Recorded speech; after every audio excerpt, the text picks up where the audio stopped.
warm light of MTV until Monday rolled around. Instead, our weekends were filled with fun SAT classes. And robotics competitions. And FBLA conferences, where I learned how to tie a tie. Something I have to do almost every week this year. Fun fact, Tim doesn't actually know how to tie a tie. Indeed, it was the end of the world for many of us. For me at least, gone was the world of innocence and dependency. Thanks to my 2-ton black steel internal combustion death machine, also known as my car, I had the freedom to go where I wanted, when I wanted. Even though for most of us, our newfound right to drive didn't expand far beyond going to and from school every day, it added a new dimension to our lives. Everything is now a choice. By giving us the right to drive, our parents were trusting that we were going to do the right thing.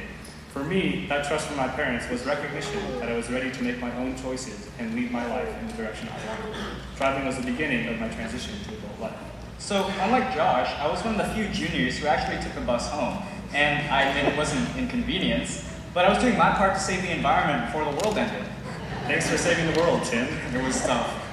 Junior year was tough. I mean, with AP classes lining up our schedules and extracurriculars to fill up our resumes, junior year was quite stressful.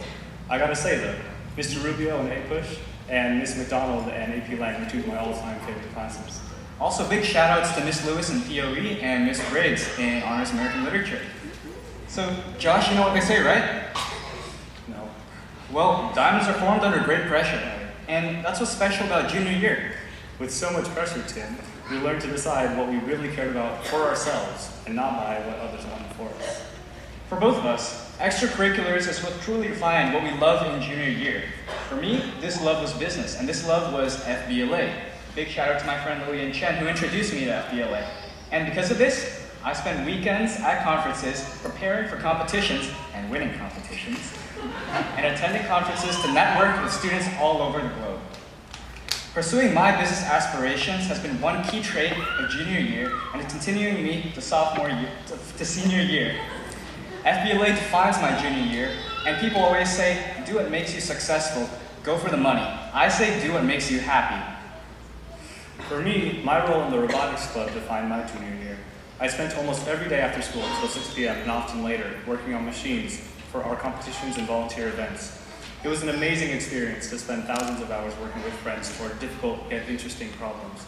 My most meaningful experience in robotics was a project in which we created robots that could shoot soccer balls and basketballs for handicapped students at Special Olympics events. For the first time, I truly felt like what I was learning in school, what I was practicing in my extracurriculars, was really giving results in our world. Giving hundreds of students the ability to participate in sports for the first time in their lives made me decide, without a doubt, that I wanted to become an engineer in the future so I could physically improve my lifestyle. Class of 2014, we are the future. I've wasted a huge portion of my life at home watching TV, playing video games, seeing movies, consuming products. But now it's time to give back. From junior year to senior year, I've learned that the biggest change is to give back to other people. No longer are we going to consume, we need to produce, and we need to help people in our society. Our friends, our family, and everyone we interact with on a daily basis, we need to give back.